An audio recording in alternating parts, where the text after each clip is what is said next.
other side of the race conversation. The side not interested in understanding the causes of racial tension, resentments, and frustrations in this country.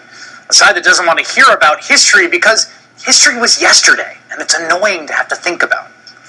You probably missed Bill O'Reilly's super racist rant last night, but here are some choice bits that give you an overall sense of the full 7-minute, 35-second screed. Young black men commit homicides at a rate 10 times greater than whites and Hispanics combined. Right now, about 73% of all black babies are born out of wedlock. White people don't force black people to have babies out of wedlock. But the entertainment industry encourages the irresponsibility by marketing a gangsta culture. When was the last time you heard the Congressional Black Caucus say that? How about Jackson and Sharpton? How about President Obama? You want a conversation? You got it. You want a better situation for blacks? Give them a chance to revive their neighborhoods and culture. See, amidst all that vitriol, Bill O'Reilly only wants to create a better situation for blacks. But according to him, it's liberals, people like you and me, who are ignoring the problems facing African Americans. Go to Detroit and ask anyone living on the south side of the 8 Mile Road what destroyed their city. They will tell you narcotics. They know addiction leads to crime and debasement.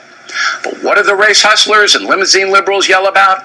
The number of black men in prison for selling drugs. Oh, it's so unfair. It's a nonviolent crime. And blacks are targeted. That is one of the biggest lies in the history of this country. Just so we're all clear on this, that is not a lie. It's something tangible, knowable. In fact, it's something we know. White people and black people use drugs at virtually the same rate. In fact, I'm sure Bill O'Reilly knows white people who use drugs. Maybe Bill O'Reilly uses drugs for all I know. But here's the thing. Black people go to prison for something as simple as marijuana possession more than 4 times as much as white people. That is a true thing about the world, full stop. And if you want further proof about the real cause of long-term harm to urban youth that Bill O'Reilly seems so concerned about, you need to look at the results of a jaw-dropping 2-decade-long study begun in 1989 at the peak of the crack cocaine epidemic in Philadelphia. Researchers tracked literal crack babies from birth to adulthood to see if exposure to drugs in utero harmed their development.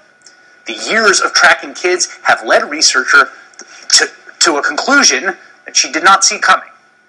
Poverty is a more powerful influence on the outcome of inner-city children than gestational exposure to cocaine. In other words, poverty is worse for kids than crack. I don't know if Bill O'Reilly is aware that everything he's saying is easily debunked with about 20 minutes of Googling, but that's not really the point. The real reason Bill O'Reilly peddles this stuff is because it gives a cheap, crack-like high to the old, fearful white audience that watches Bill O'Reilly and gives Fox News its power, also known as the Republican base. These are the folks Bill O'Reilly is feeding when he laments not being able to criticize black culture. That's because race hustlers and the grievance industry have intimidated the so-called conversation, turning any valid criticism of African American culture into charges of racial bias. I am not entirely sure what the singular African American culture is. Bill O'Reilly is very sure. In fact, he's so sure when he encounters African Americans who don't conform to his vision of their culture, he is amazed. Listen to how he described a trip to a soul food restaurant in Harlem. There wasn't one person in Sylvia's who was screaming, MFer, I want more iced tea. Please. You know, I mean, everybody was, it was like going into an Italian restaurant in an all-white suburb in the sense of people were sitting there and they were ordering and having fun, and there wasn't any kind of craziness at all.